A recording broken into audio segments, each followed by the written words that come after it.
Bonjour. Pour notre troisième méditation, nous allons accueillir quelqu'un qui est importante à notre cœur et au cœur de beaucoup de chrétiens, Marie. Marie qui a donné le Christ au monde, Marie qui a porté le Christ, Marie qui a dit que tout se passe pour moi selon ta volonté.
De l'Évangile de Jésus-Christ selon saint Luc.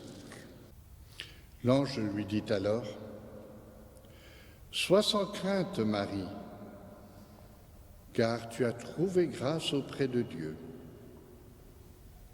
Voici que tu vas concevoir et enfanter un fils. Tu lui donneras le nom de Jésus. Il sera grand. Il sera appelé Fils du Très-Haut. Et l'Esprit viendra sur toi. La puissance du Très-Haut te prendra sous son ombre. C'est pourquoi celui qui va naître sera saint, il sera appelé Fils de Dieu. »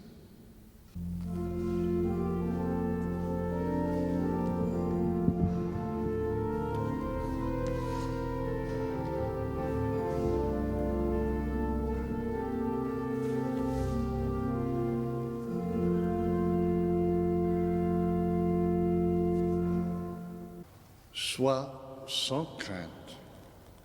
Tu as trouvé grâce. Cette parole est dite à Marie, mais elle est aussi dite à chacun d'entre nous, à tout chrétien. Tu vas concevoir et enfanter le Christ. D'abord, soyons sans crainte. Cette tâche qui nous est demandé de faire, d'annoncer le Christ, est une tâche qui nous dépasse. La peur ne nous permettra jamais d'avancer. Et il y a cette promesse : n'aie pas peur, quoi qu'il arrive, je suis là. Je serai à tes côtés.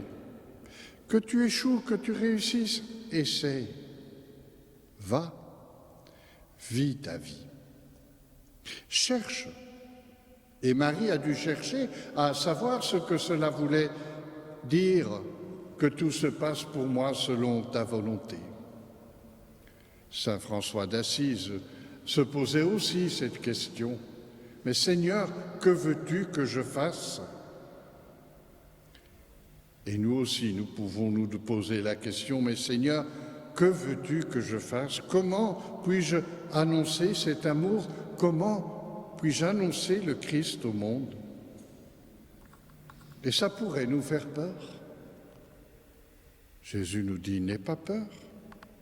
N'aie pas peur et surtout, accueille l'Esprit Saint. C'est lui qui te guidera. Laisse-toi guider.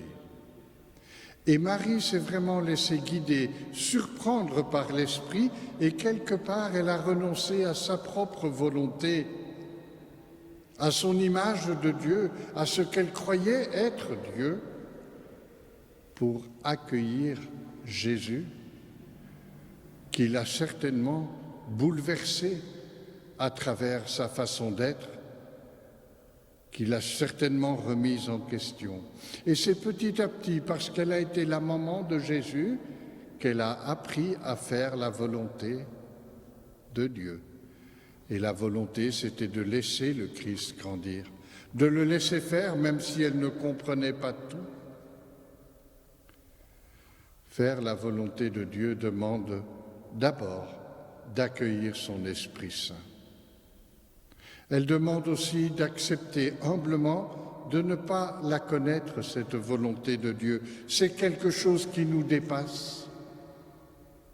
Mais cette volonté de Dieu, de justice, d'amour, peut aussi passer par notre cœur.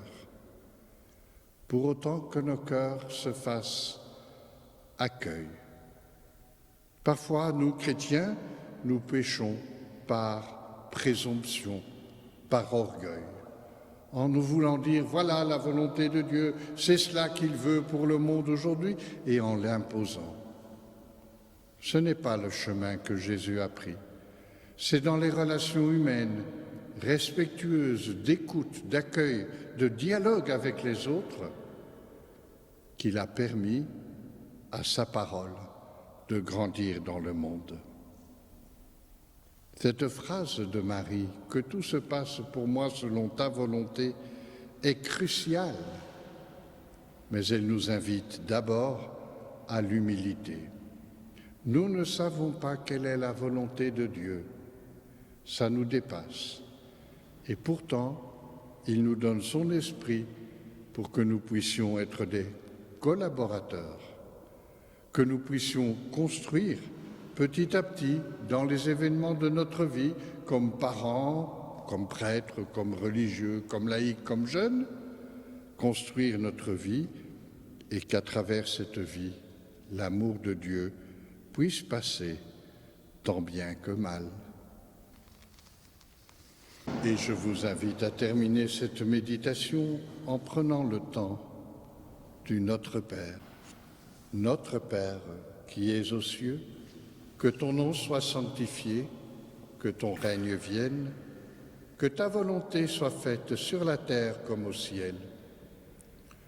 Donne-nous aujourd'hui notre pain de ce jour. Pardonne-nous nos offenses, comme nous pardonnons aussi à ceux qui nous ont offensés. Et ne nous laisse pas entrer en tentation, mais délivre-nous du mal. Au nom du Père et du Fils et du Saint-Esprit. Amen.